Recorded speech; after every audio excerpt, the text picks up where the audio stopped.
lot of it is to do with the beliefs that people hold about themselves. And like you said, oftentimes people don't even look. They just get on as they are. They get angry when they get angry. They feel jealousy when that comes, frustration, shame, self-hate. And that's why I say it has to be self-love, because the journey takes you to self-love. There you heal. And anything that comes up, you treat with compassion because you already love yourself.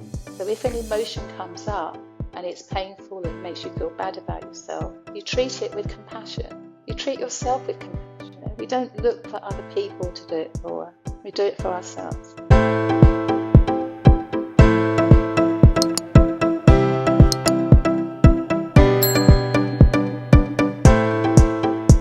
Today's guest is Abi G Richardson, founder of Ace Your Way to Happiness. Abi is a self-love and happiness coach. Welcome, Abi. Thank you very much. Thank you very much for having me, Anita. It's my pleasure. So, with that said, what is one of the most courageous things that you have done? I'm sure there's many. Okay, I was thinking about this. I was thinking about this a lot because I wanted to try and really understand what courage is. And so as far as I'm concerned, there are two types. There are two types of courage. So the first aspect of courage is when you do something for the point of survival. So you do something because you need to do it. It's a necessity. And with that comes the belief and the hope that everything's going to turn out okay for you. So there's that courage. And I've experienced that lots of times in my life. But equally, there is courage where you actually do something. But equally, with that, there is a fear of rejection. And that, I think, is the real courage. And in that case, for me, the most courageous thing I ever did was actually when I started to release my books, where I'd actually talked about things that were very personal to me, like sexual abuse, like abusive relationships, and putting that out there into the world. Now, I was talking about things that, close family members didn't even know about. And when you do something like that, especially when it is something to do with sexual abuse and where there's still shame attached to it, then I believe that's really courageous, because when you do that, there's that fear that you'll be rejected. There's that fear that people will turn around and reinforce those shame ideas that you have about yourself. But really putting that out into the world and having that voice, I think, is what is courageous. And so for me, of all the different things that I've done, I wouldn't call like leaving an abusive husband or starting a new career or setting up and starting a new life at 60 and becoming a digital nomad. I wouldn't really call those things courageous. Somebody else would.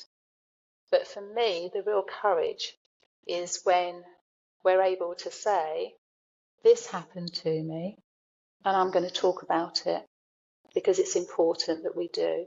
And it's important, very important, that we heal.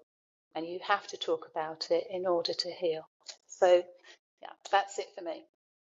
That's what courage is. Absolutely. Yeah, absolutely. I couldn't agree more. And I shared my experience in my podcast as well. So absolutely, it is a courageous thing to do. And everything you've just said, I can totally understand that there is the shame, the guilt, and it's not ours to hold. So when we start talking about it, we can release it as well. Yes, yes. And with your podcast, one of the things that I loved about it was you kept reinforcing the fact that when you actually spoke to your family, and this is to do with you, that people, you received unconditional love. It was received with unconditional love.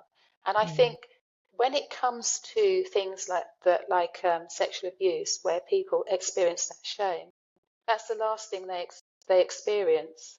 It isn't something that they expect to experience, and oftentimes it isn't what they experience, not in a true sense. So, for instance, if you say to a parent, "Oh, I was sexually abused," the first thing that parent does is think, "Oh my gosh, that was on my watch." I feel guilty that this has happened to my child, or a carer or whoever. It usually is the shock of it for somebody else is that, oh, they've done something wrong.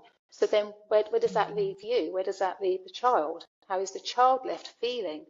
Because it is no longer about anybody reassuring them, you're okay, I love you, you're perfect, this doesn't define you, whatever's going to be said. But the most important thing is that unconditional love, because that's what everybody needs at times like that. Thank you. Yeah. That's beautifully put. And it is important what you've just said. Absolutely. Yeah.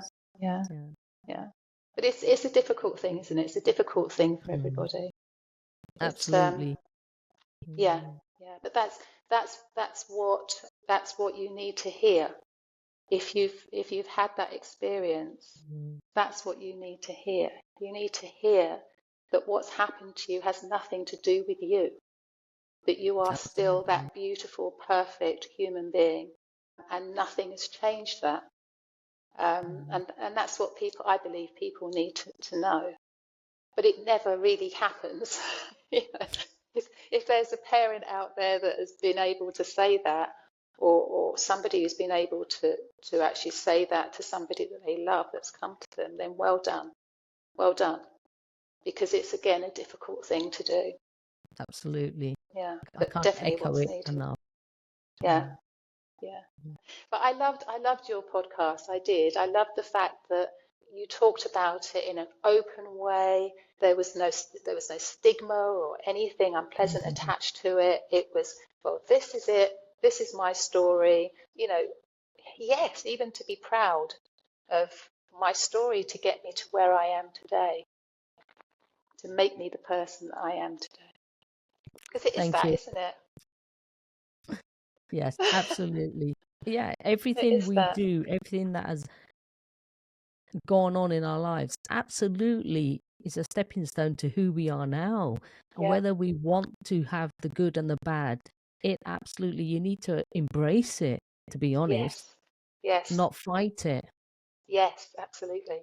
And of course, when people do flight it, what happens? The same thing keeps happening.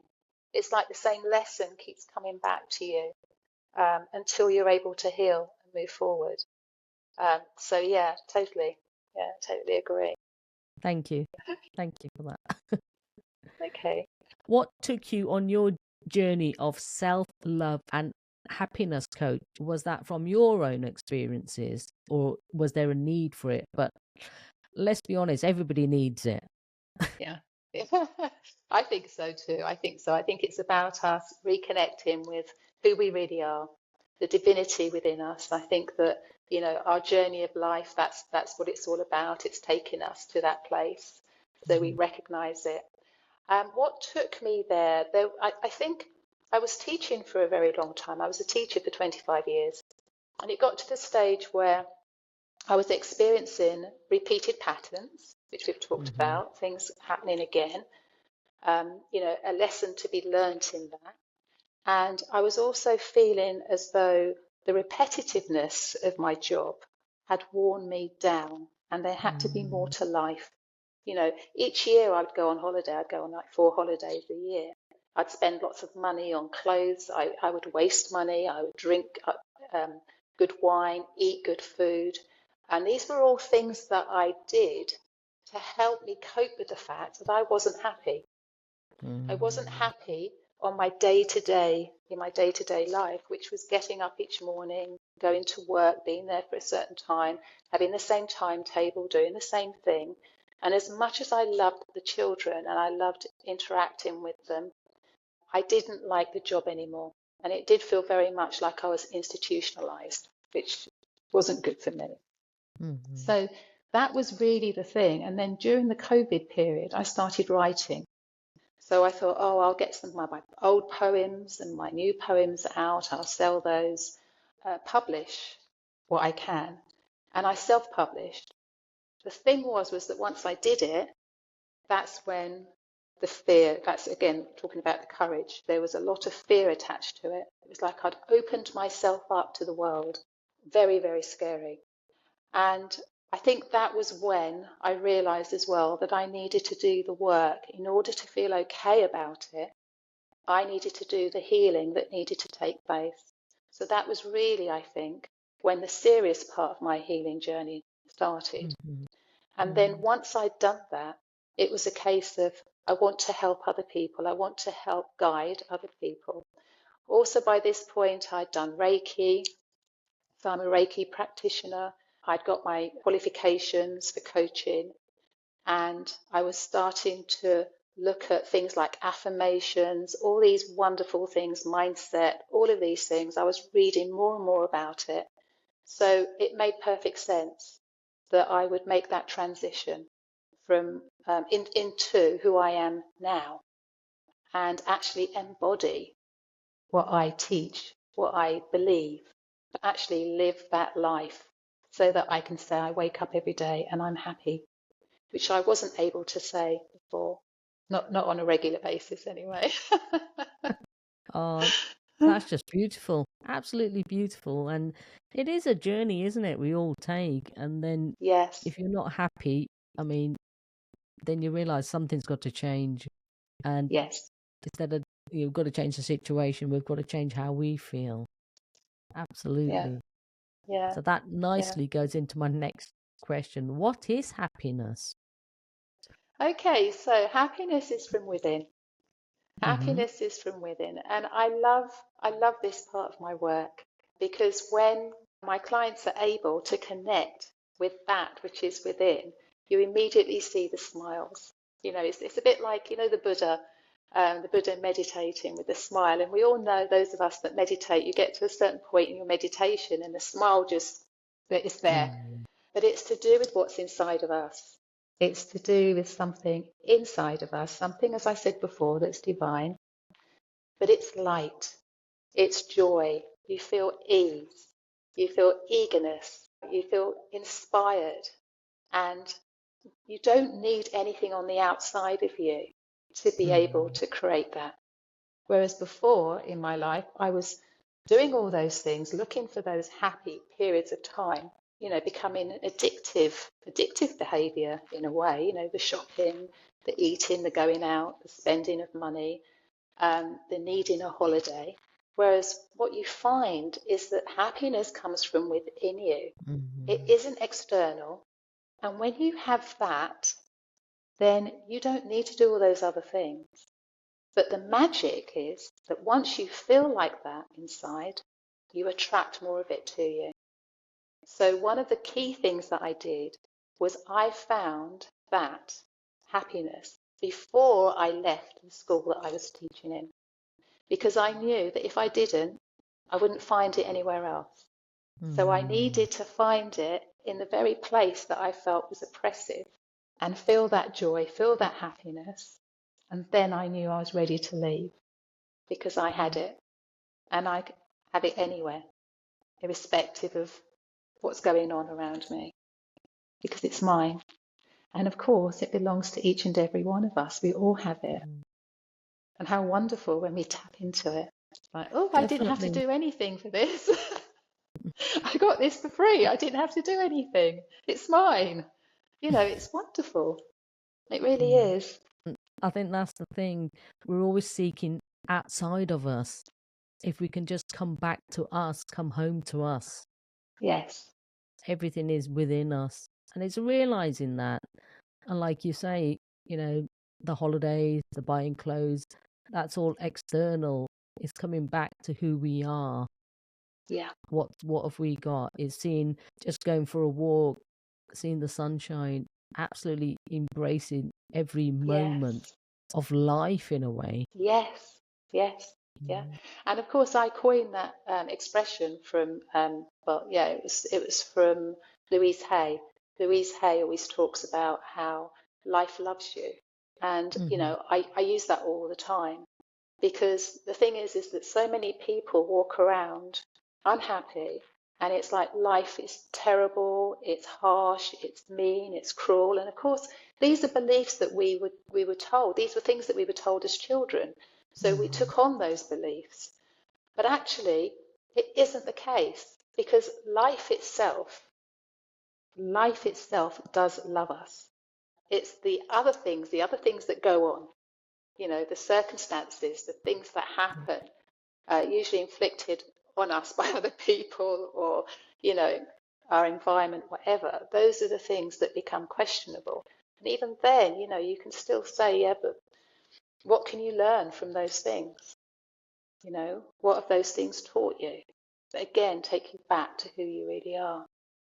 And maybe that's it. All along the way, they're trying to take who you really are and get you to engage with that part of you that's divine. So why self-love is the most important thing for happiness then? It's the worthiness. You have to feel worthy. If you don't feel worthy, if you don't feel that you deserve to be happy, you won't be.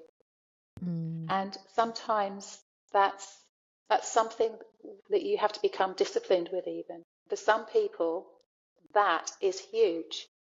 To be told, no, life loves you, you're worthy, you're enough, you deserve to be happy, you're perfect, you don't have to do anything, you don't need validation from somebody else. Stay exactly as you are. To believe that takes time for some people, and they have to keep reminding themselves, yes. And when they truly believe it, then they're able to love themselves. When they truly believe it, and when they meet that divinity within them. It's that thing that we're all spiritual beings, aren't we? We're all spiritual beings having a human experience. So when you engage with that spiritual part of you, you can't do anything else but love it. And that part of you loves you so much that you can't not love yourself. It's a win-win. A win-win situation. Absolutely. Yeah, definitely. And that's what it's about. It really is. It's the healing, isn't it, that we share with our clients, that we guide them through. Absolutely. Is that so that they see themselves as they really are, as divine beings, as they really are. And it is the being who we're being. Yes. Yes. That's the key part there. Yeah. Yeah. It's not the doing, it's the being. It's the being. And that's it, isn't it? I don't want to criticize schools or things like that, but when you think about the lives we have and the way we're conditioned, we're told, you can't, you're not deserving unless you do this or this. You're not deserving unless you sacrifice your time and your well-being and your happiness. You're not deserving unless you're part of this kind of clockwork thing that's going on, and you have to fit in and do all of that. And if not, you're rejected. So there's even that fear-based part, you'll be rejected if you don't follow the rules and do what you're supposed to do. All of that takes you away from who you really are. Now, it's possible to still do those things when you're engaged with who you really are, but it's knowing how to do that that's important. Knowing how, but once you've got this, you can do anything. Once you're engaged with that part of yourself, you can cope with the rest. You can do it. It's true, isn't it? It just really is that it's difficult because we're conditioned. We have all these beliefs that take us away from that truth.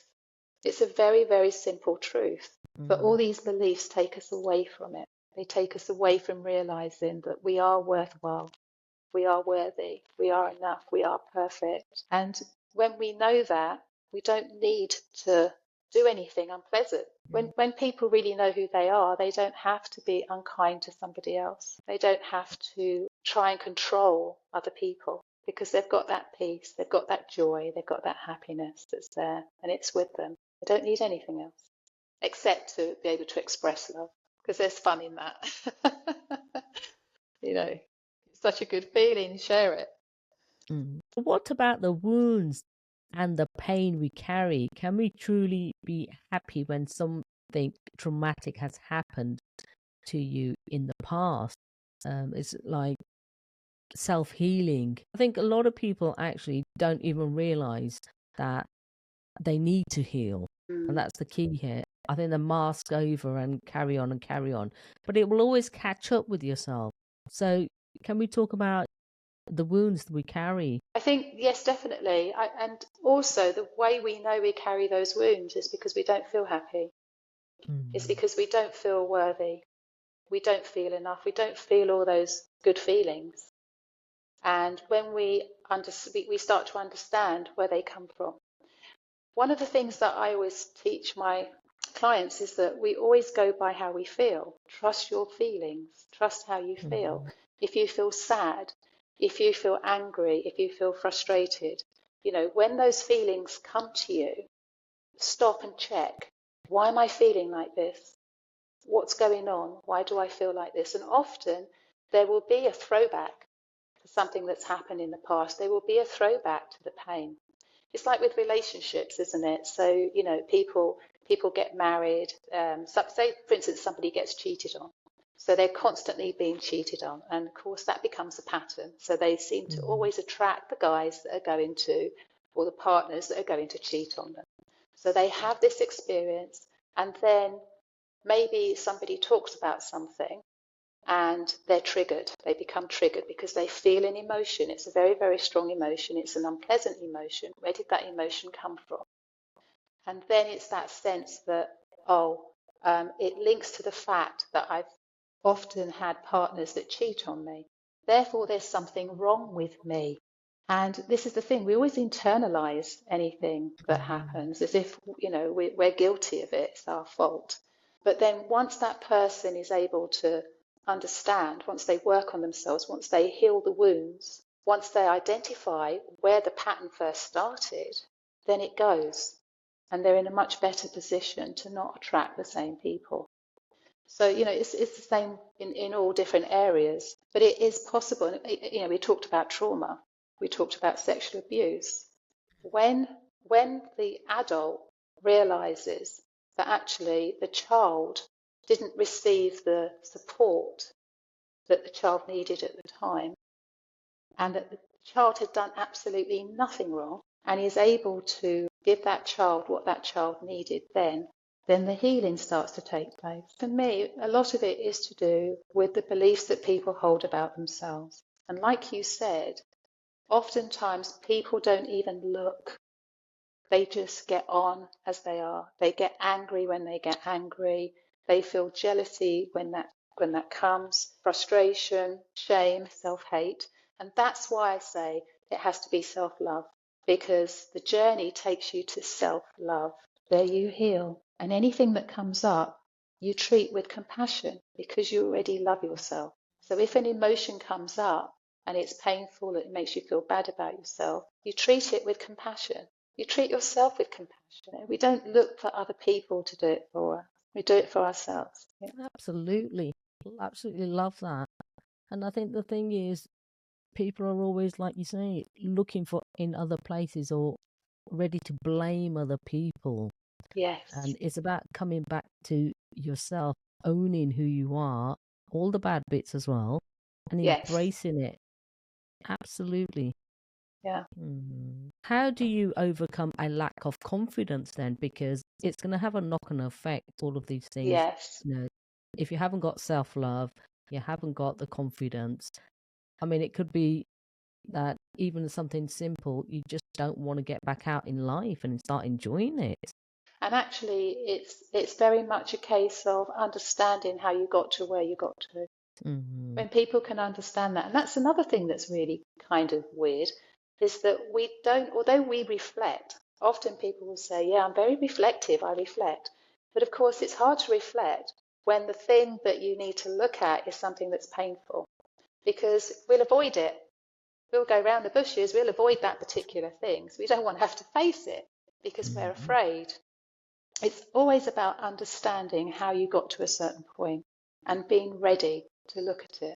And again, is that the courage that we're talking about? Is that the courage where you say, yes, I'm going to face it? And you and I know that we work with clients that are courageous, because when we when we sort of direct them to that place of pain, they go there because they want so much to be healed. And so they allow themselves to go there and face it. And we know as well, as do they, that actually once you get there, it isn't the worst thing. It isn't the worst thing ever. No. Because those are just the beliefs you've carried in your mind as you've tried to avoid it for so long. But once you actually face it and somebody else is there with you, and it's like, well, that's not a big deal. That wasn't so bad. And it's the fear of it, isn't it? Yeah. But you've got to embrace that fear as well. Yes. And beyond that, goes into my next question nicely. Is it realistic to be able to live the life of your dreams then? Yes, I believe so. I totally believe so. I believe that we can have what we want. We've been taught we can't, but I believe we can. I have a client of mine. I'm really proud of her because she's an older lady, and she always wanted to go to South Africa. She always wanted to go and live in South Africa, but she had baggage. She had things that were making her feel that she wasn't worthy, that she didn't deserve it. It was too late in life, all these kind of things. And also a lack of confidence. So she had a lack of confidence and felt that in social situations, she was always worried about what to say. She was always worried that if she said something, she'd say the wrong thing. She'd worry when she got home that, oh dear, did somebody take offense to this or to that? Or why did this person say this or that to me? So lots of anxiety around her communication. And, one of the first things she said to me is, I can't communicate properly, which I thought was bizarre because I thought she was perfect at it. She was very clear, very eloquent, totally knew what she was saying. She couldn't be any clearer. But to her, she was terrible at it. And this idea of going and living abroad terrified her because what about new friends? Would she be able to make new friends with people like her? And of course, some of these questions that she had were all based on her experience, her life's experience, the things that had happened to her, the patterns again. Well, once we got to the root of those and she experienced self-love, she went off to live in South Africa. She's having a wonderful time. She's the one organising all the parties and getting people together and doing those things and going from strength to strength. But she's living in happiness in her dream. So it is realistic. I mean, obviously, not everybody wants to go and live in South Africa. It was interesting listening to your, is it Mars Hendrick, who was on? Yes. Yes, and Mars talked about how, I mean, he's released an album, but he talked about how he couldn't sing before. He wanted to be able to sing, so he was told that he was tone deaf, and yet, tone deaf, and yet he found his voice and he learned how to sing, and now he's producing an album. And yeah, dreams, of course. Of course, you can have what you want, and oftentimes what you want wants you. I believe that strongly. When you want something, when you have a desire for something, that thing wants you. And the other thing about this particular client as well is that from when she was a little girl, she loved the animals in the jungle. So she would look at pictures of lions and giraffes and elephants. So she always had an interest. And of course, now she sees them. She sees them every day, these animals. I believe that if you want something, if you have a dream, and it's a dream that you've desired for a while, that dream wants you as well. You're meant to have it. And anything else is just standing in the way of it. So what do? You look at those things standing in the way and you get rid of them. You remove them. Then your dream is there and it's yours. But you also have to feel worthy of it. You also have to feel that, yes, I deserve that. And I don't have to be a good girl, a good boy. I don't have to, make sure I've done my homework. All these kind of things. You don't have to do anything. It's yours. It's yours because why? Because you're wonderful. Because you're perfect exactly as you are. You don't have to do anything else. And for anybody who doubts this or thinks, but, that's strange. But what if it isn't? What if that's the truth? What if that is the absolute truth? And you've got that? Because too many people wait, don't they? They wait too long. They wait too long to claim what's theirs, which is their birthright, which is their happiness. Absolutely. I love it all, Abby. I love it all. Thank you for sharing. Yeah, well, thank you. Thank you so much for giving me the opportunity to share this as well. Yeah. I'm very passionate about it and believe very strongly in it. It's just a shame, I could say it's a shame that I've waited for my age to actually understand all of this. But then that's, as we said, the actual journey to get here has been important. So everything that's happened to me has got me to where I am. And maybe I wouldn't be who I am today without those things. But it doesn't mean Absolutely. that other people have to wait so long. And this is what you do by sharing your podcast, because people can hear this and then they can make those changes for themselves. They can look at all these possibilities and all this potential and self-love and all of these wonderful things that are ours. They are ours. They're the more important things that we have on this earth and for our life experience. You are the author of How to Love Your Mind. How does your book help with confidence and self-love? Okay, this is always the starting point. So I think of that book. It's a book that's available to everyone and anyone because it's free, and it's something that I produced because it actually is the start of the journey I take my clients on. So it's the foundation, if you like. It's the foundation of where we start. Ideally, I love my mind, I love my heart, I love my body, I love all of me. And that's all part of self-love. But what usually happens is people always start with their mind. It's always the mind that's doing something wrong. I can't stop thinking these thoughts. I can't stop having these fearful thoughts. My mind tells me I'm not worthy. My mind tells me I'm not good enough.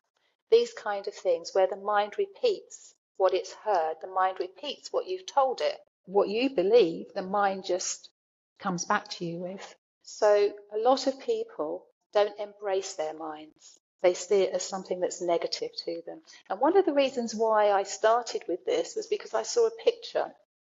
It was a picture of like a child wanting to bang their heads because their thoughts, they couldn't stop these thoughts. And of course, when people wake up in the middle of the night, can't get back to bed, and they're having lots and lots of thoughts, that's what they're thinking too. Oh, my mind is driving me crazy. So I wanted to change all of that. I wanted to move away from that so that we actually embrace our minds. We love our minds. Because at the end of the day, our minds are only doing, that's its job. Its job is to protect. Its job is, and also, of course, we program the mind. So a lot of what the mind is coming out with, we've already put in there. So the book is really looking at that and looking how to love your mind and make sure that your mind is your best friend. So it's your like number one supporter. This helps with confidence because again, when somebody doesn't have confidence, it isn't that confidence isn't there. Confidence has been masked. So all the things that they've heard about them, all the things that have been said to them, those are the things that cover up the confidence, so to speak. I like to use the expression that it's like post-its. Post-its, you are naughty, you are bad, you haven't made your bed, you're untidy, this, you're that. We say the wrong thing. You say too much, you say too little, you're too quiet, you're too loud, you're too bossy. It's like all these things are stuck on people. And of course, then they become fearful of actually talking and communicating. So you take those off, take them off one at a time. And what do you have afterwards? You have a clear mind because you've got rid of those beliefs and you feel confident and more able to love yourself, see yourself as you really are. So for me, the book is like the foundation. It's the very beginning. It's the start. And as you know, you don't read one book in a day or 2 days and then suddenly you've made that shift. It's discipline, it's practice. So it's a case of remembering, again, being aware of how you feel, working out what the belief is that's caused you to have it, looking at that belief, being compassionate about that belief, but then letting it go, releasing it. And as adults, when we are able to look at a belief, we're able to see that it isn't true. This idea that money doesn't grow on trees. Okay, it doesn't grow on trees. However, you can go into a shop to buy a pair of shoes that you really want, and when you actually get there, there's 50% off of them. That's money. That's money. It didn't come from the tree, but it's come from somewhere. So things like bargains, things like gifts, there are lots of different things where money can come to you in a different way. So the belief that you always have to work hard in order to get it is just a belief. It isn't real. And sometimes you can do something that is very natural to you, that is like a gift that you have. So, for instance, an artist, somebody could draw a painting, paint a painting, or draw a picture, and somebody else sees it and wants to buy it. But you didn't work hard when you did it. You were enjoying what you were doing. You were in your zone of genius. But somebody else, they're ready to give you money for that. So, as adults, we can see that these beliefs, when we look at them, well, that isn't true. That actually isn't true, because we can see it in different ways happening with other people. Therefore, it can happen for us. Let that go. Release that belief. And of course, then the mind becomes lighter, the mind becomes freer. And if you want, you can feed it new lovely things. Like money does grow on trees. I'm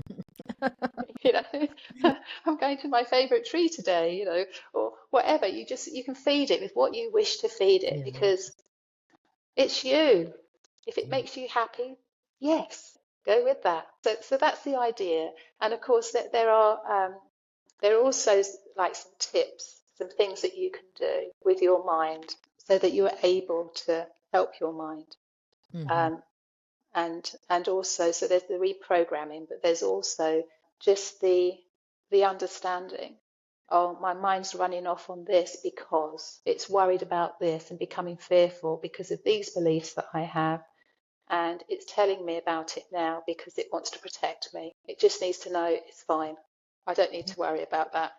It doesn't need to worry about that. But thank you, mind. Thank you, beautiful mind. Yeah, So, yeah. So the book it really is about mindset, and it's the first step to the journey with Ace Your Way to Happiness, which is what my program's called. So yeah, and it's available for anybody and everybody. And thank you, Abi. The link will be in the show notes, so please do go ahead and get your free copy. It is free. That'll be fantastic. Thank you. So you have given us so many tools, daily steps to anyone that wants self-love and happiness. What is your key takeaway? I think my key takeaway is to believe, if you can, believe that you are here on earth to have a good time, to be happy. Okay? But it's also not to have, it isn't to do with other people or anything around you. It isn't to do with controlling other people or things. It's to do with you feeling joy, feeling happiness, feeling peace, and having those beautiful emotions and enjoying the natural things that are in our world, that are here for you, knowing that life loves you. At the end of the day, it's knowing that life loves you and that you're worthy of it. You're worthy of wonderful things. And and start that journey to self-love. That's beautiful. So where can the listeners find you online, your books? What's your website, Abi? Right, okay. So probably the best place to find me is on Instagram. And it's ABI_G_Richardson. That can direct you to anywhere else that you can find me. So I have my website. And yeah, that's the main thing, is to go off to Instagram. If you're interested in any of my books, so the books that I've written short stories, I've written one book of short stories and 3 poetry books.